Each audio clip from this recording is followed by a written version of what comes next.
Hello students, welcome to my channel. Today we are going to see 8th class first poem, Be the Best. Before going towards poem, we are going to see warming up. In warming up, we are going to see chit chat. Have you got a prize in any competition?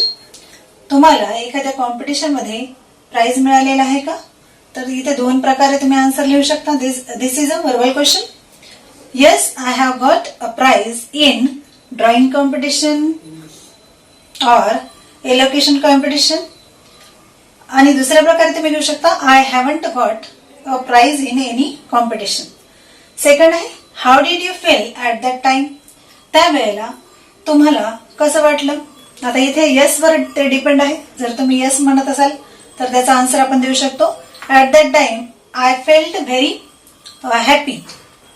आता इथे did असल्यामुळे या फीलचा आपल्याला second form करायचा आहे I feel happy at that time.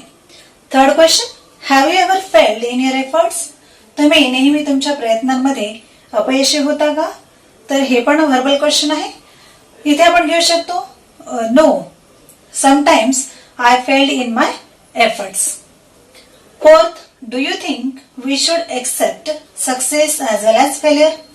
तुम्हाला वाटतं का की तुम्ही ज्याप्रमाणे सक्सेसचा स्वीकार करता त्याप्रमाणेच तुम्ही अपयशाचा सुद्धा स्वीकार करता का? हा पण व्हर्बल क्वेश्चन आहे. Yes I accept both. Same. Third what will be your reaction if you are not selected in a team? जेव्हा तुम्हाला टीम मध्ये सिलेक्ट केलं जात नाही त्यावेळेला तुमची रिॲक्शन काय असेल? Here we can write If I am not selected in a team, I will feel very unhappy, disappointed, but I will never give up. पण मी माझे प्रयत्न सोडणार नाही. इथे आणखी घेता येईल I will try hard. Second आहे आता खाली चिटचर झाल्यानंतर फर्स्ट ऍक्टिव्हिटी आहे read aloud the following sets of words. आता फॉलोइंग सेट्स ऑफ वर्ड्स आहेत. ए मध्ये दिले river, stream, sea, ocean. B आहे hill, stone, mountain, rock. Third आहे C number plant, sapling, tree and seed. Fourth आहे child, adult, baby and youth. याच्यावरच depend आहे हा B question. Rearrange each of the above sets of words according to the increasing order of their size and growth. आता A मध्ये आपल्याला जे sets दिलेले आहेत त्या सेटच्या इन्क्रीजिंग ऑर्डर म्हणजे चढत्या क्रमानुसार तुम्हाला ते सेंटेन्स लिहायचं म्हणजे ते वर्ड्स लिहायचे आहेत. मग according to their size and growth. Size म्हणजे त्याचे आकार आणि त्याची वाढ याच्यानुसार आपल्याला चढत्या क्रमाने हे सेट्स लिहायचे आहेत. तर पहिला आहे river, stream, sea and ocean. तर याच्यामध्ये रिव्हर माहिती आहे तुम्हाला नदी, स्ट्रीम म्हणजे ओढा, सी म्हणजे समुद्र आणि ओशन म्हणजे महासागर. तर याच्यामध्ये फर्स्ट काय येईल बरं? फर्स्ट येईल stream. So first is stream. नंतर काय येईल? स्ट्रीम पेक्षा थोडं मोठं काय असतं? रिव्हर म्हणजे नदी. Then ocean or sea. Third is sea and fourth is ocean. Here hill means टेकडी, स्टोन मीन्स दगड, माउंटेन मीन्स पर्वत आणि रॉक मीन्स खडक. आता या चार मध्येही सगळ्यात लहान काय असेल? Stone. So first word is stone. Stone पेक्षा थोडं मोठं येईल आपलं रॉक.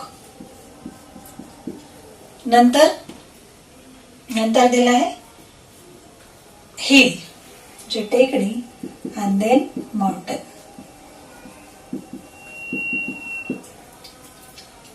से नंबर मध्ये आहे plant, sapling, tree and seed म्हणजे वनस्पती. सॅपलिंग म्हणजे रोपट आणि ट्री म्हणजे झाड आणि सीड म्हणजे बी.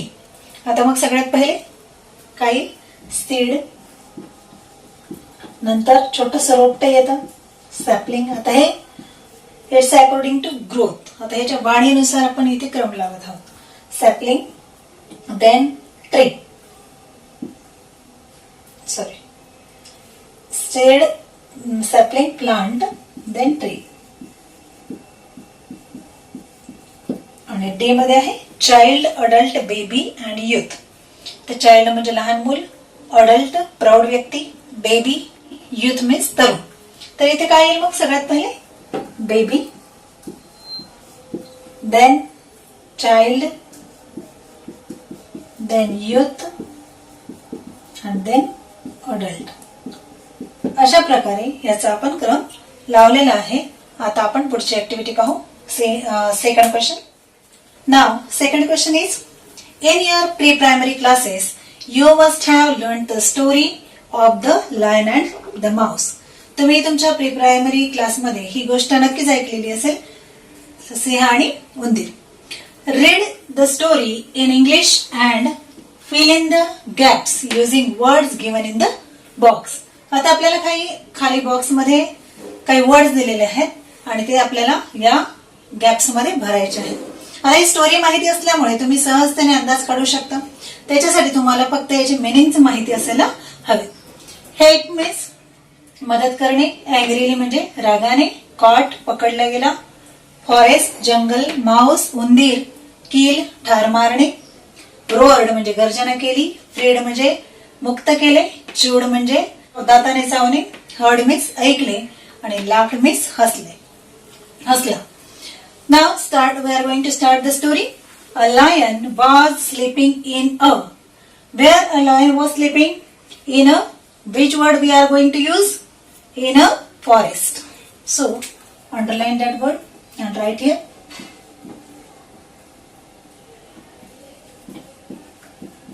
Then a mouse started playing on him. उंदराने त्याच्या अंगावर खेळायला सुरुवात केली. The lion got up. Lion उठला, पण कसा? Here blank is given. So which word we are going to use? The lion got up.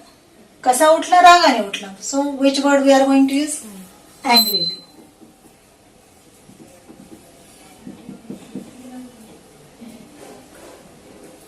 Now he caught the mouse and was ready to dash it.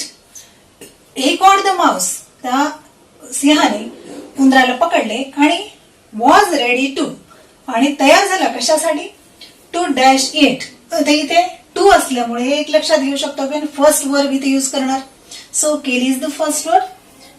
Then to kill it. तो त्याला ठार मारायला तयार झाला. The dash begged the lion to leave it. Leave म्हणजे सोडून देणे. आता begged म्हणजे काय? बेग म्हणजे भीक मागणे, पण इथे आपण भीक मागणे म्हणता येईल किंवा विनवणी करणे म्हणता येईल. आता इथे आपण असं म्हणू की प्राणाची भीक मागितली.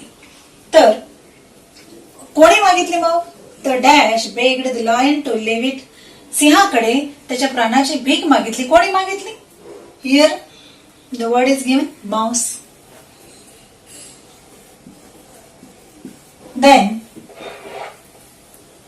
and said that someday it would dash the lion. आणि भीक तर मागितली आणि परत म्हणाला तो सिंहाला की काय? someday it would dash the lion. आता इथे कोणता वर्ड येईल मग? हेल्प येईल. काय करणार आहे? कधीतरी मी मदत करेल असं त्याने त्याला सांगितलं. The lion dash. आता असं ऐकल्यानंतर लॉयन काय झालं? इथे काय झालं असेल? मी तुम्हाला सगळे मिनिंग सांगितले आहेत. तर lion laughed over his talking. The lion laughed. सिंह हसला. त्याला वाटलं की एवढा छोटा उंदीर आणि मला मदत करणार, म्हणून तो हसला. And let it go. आणि त्याला सोडून दिलं किंवा जाऊ दिलं. One day the lion was dash in a net set up by hunters. एक दिवस a lion was dash in a net. Net म्हणजे जाळं. त्या जाळ्यामध्ये काय झालं? Here we are going to use caught. त्याला पकडला गेला जाळ्यात. कोणत्या जाळ्यात पकडला गेला? Which was set up by hunters. शिकाऱ्याने जे जाळं टाकलं होतं त्याच्यामध्ये तो सिंह अडकला गेला. ही डॅश लाऊडली. आता सिंह काय करतो? ओरडतो. म्हणजेच काय? सिंहाच्या ओरडण्याला आपण काय म्हणतो? गर्जना करणे म्हणतो. मग इथे द लायन गर्जना करण्याला वर्ड आहे roared. He roared loudly as he tried to hard to escape. आणि त्याने खूप प्रयत्न केला की त्याच्यातून सुटका करण्यासाठी आणि तो जोराने गर्जना केली त्याने. The mouse dash the lion and came. आता इथे केम एक वर्ड आहे सेंटेन्स मध्ये. The mouse dash the lion and came. तो आला, पण कसा आला? The mouse heard the lion. उंदराने काय केलं? सिंहाचं गर्जना केलेले ऐकलं आणि तो आला. It dash up the net with it sharp teeth. आणि त्याने काय केलं? It dash up. Dash up म्हणजे आता काय केलं असेल इथे? तुम्हाला मी सांगितलं चूड म्हणजे काय? दाताने कुरतडणे किंवा चावणे. He chewed up the net with it sharp teeth. त्याने त्याच्या शार्प म्हणजे तीक्ष्ण दातांनी ते कुरतडलं. And set the lion. आणि लॉयनला काय केले? लॉयनला फ्रीड केलं म्हणजे काय? मुक्त केलं. अशा प्रकारे सगळ्या गॅप्स आपण फिल केलेल्या आहेत आणि ही स्टोरी आपली कम्प्लीट झालेली आहे. तर ही स्टोरी तुम्ही नंतर लिहून घ्या. या गोष्टीवरून आपल्याला आता संदेश द्यायचा आहे मॉरल ऑफ द स्टोरी. तर मॉरल ऑफ द स्टोरी आहे be kind and helpful with everyone. म्हणजे तुम्ही प्रत्येक व्यक्तीशी, आता या गोष्टीमध्येच आपल्या लक्षात आलं की उंदीर छोटासा आहे, सिंह खूप मोठा आहे, पण त्या छोट्याशा उंदरानेच त्याला मदत केली. पहिल्यांदा ज्या वेळेला तो सिंह त्याला म्हणाला, उंदीर त्याला म्हणाला की मी तुझी मदत करेल, तर त्यावेळेला तो सिंह हसला होता. पण शेवटी छोटासा उंदीरच त्याच्या कामी आला. म्हणून सगळ्यांशी आपण कसं वागलं पाहिजे? काइंड आणि हेल्पफुल म्हणजे दयाळूपणे आणि मदत केली पाहिजे प्रत्येकाची. आता आपण पोएमकडे जाऊया. Be the best. And the poet is Douglas Malloch. In this poem the poet says be the best. कोणतंही काम करताना काय करत? चांगलं कर. आता आपण कोण होणं हे आपल्या हातात नसतं.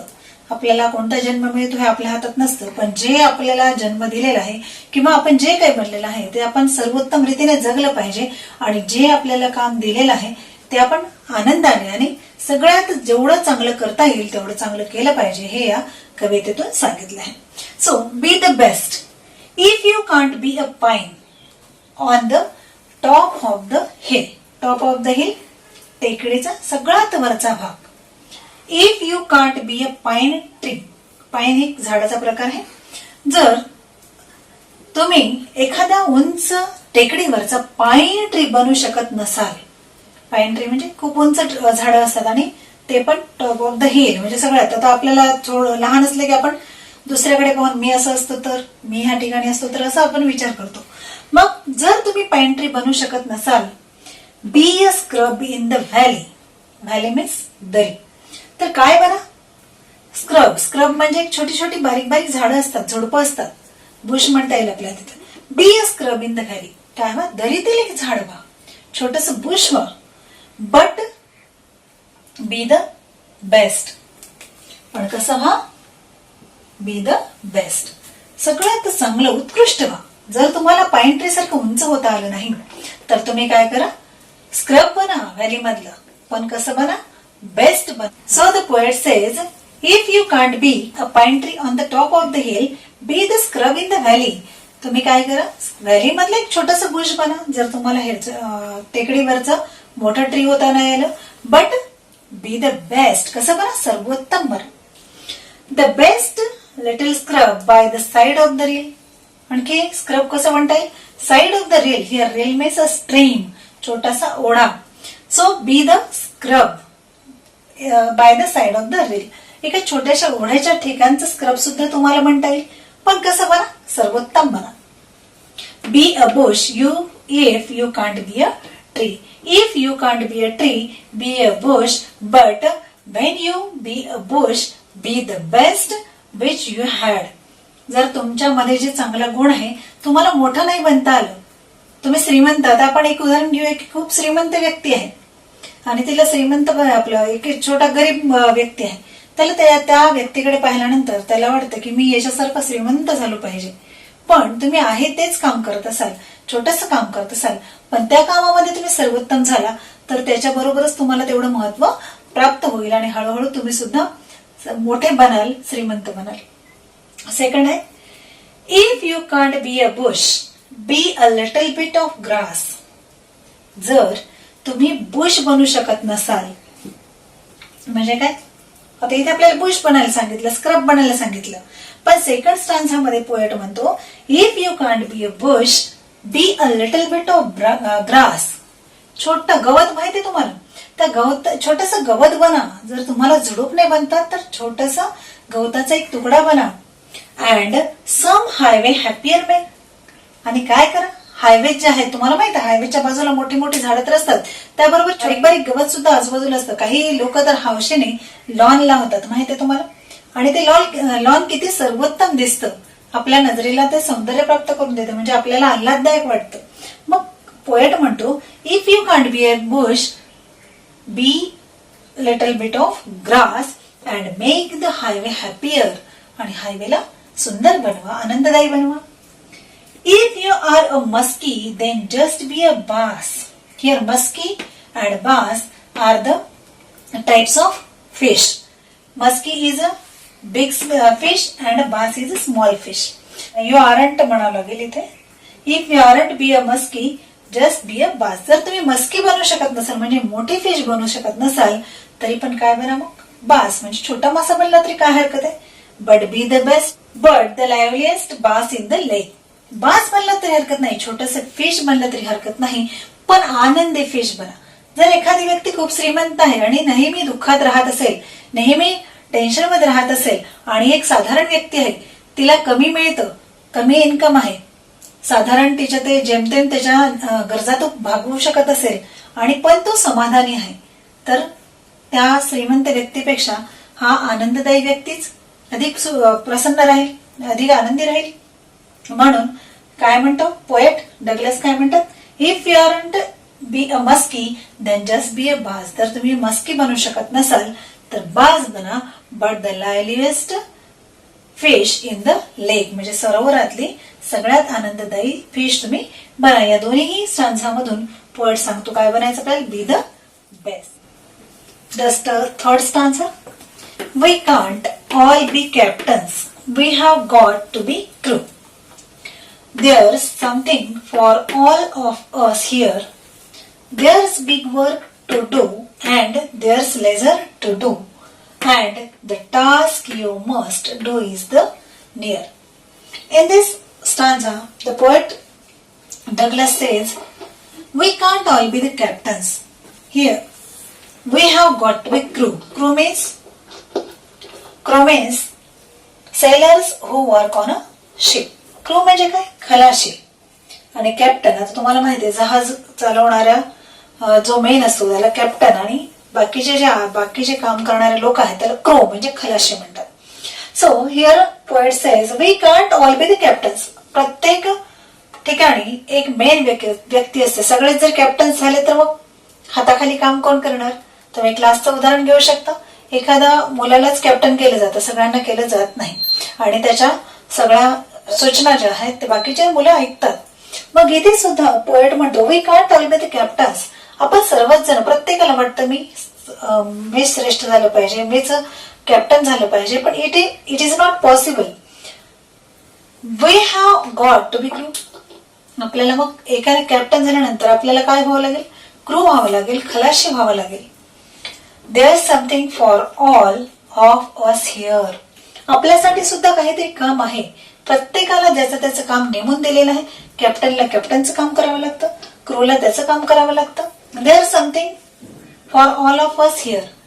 Everyone has their work and everyone should do their work properly and honestly. तर प्रत्येकाने आपल्याला वाटून दिलेलं काम, आपल्या वाट्याला आलेलं काम काय केलं पाहिजे, ऑनेस्टली केलं पाहिजे आणि बेस्ट केलं पाहिजे. There's big work to do and there's leisure. Leisure means here unimportant, less important. There is a big work to do. आता प्रत्येकाच्या जीवनात अनेक मोठे मोठे कार्य पण करण्यासारखे आहेत, आणि there's leisure आणि कमी महत्वाचे आहेत.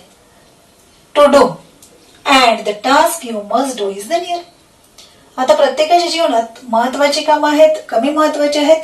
आपल्या वाट्याला आपल्यापैकी बऱ्याच जणांना काही कामं अशी करावी लागतात की जी दुसऱ्या व्यक्तींना कमी महत्वाची वाटतात, दुसऱ्या व्यक्तींना ती हलक्या दर्जाची वाटतात. पण आपण जर ते कार्य केलं, मन लावून केलं आणि ऑनेस्टली केलं आणि वेगळ्या पद्धतीने केलं आणि चांगला बदल घडवून आणला, तर ते काम सुद्धा लोकांद्वारे ओळखल्या जाऊ शकतं आणि चांगलं होतं. आणि म्हणून आपण काय केलं पाहिजे, you must do is the near. तुम्ही तुमचं बेस्ट काम केलं पाहिजे जे तुमच्या वाट्याला आले आहे, तुम्हाला करावं लागत आहे. Fourth stanza, if you can't be a highway then just be a trail. If you can't be the sun be a star. It isn't by size that you win or you fail. Be the best of whatever you are. आता इथे पण if you can't be a highway, then just be a trail. Trails meaning is given here in textbook. Trail means a narrow path. इथे आपण म्हणू पाऊलवाट. तर तुम्ही जर highway बनू शकत नसाल, जसा हायवे बघायला सुंदर वाटतो तसाच त्या पाऊलवाटेचं सुद्धा महत्व आहे.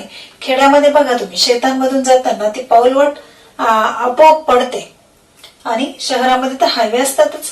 पण जेवढी सुंदर ते आपल्याला हायवे वाटतं तसंच ट्रेल सुद्धा, पाऊलवाट सुद्धा तेवढीच सुंदर भासते, कारण त्या शेतामधून जाताना आजूबाजूला जी हिरवळ असते आणि त्याच्यामधून मार्ग काढणे, तर ही पाऊलवाट तुम्ही व्हा.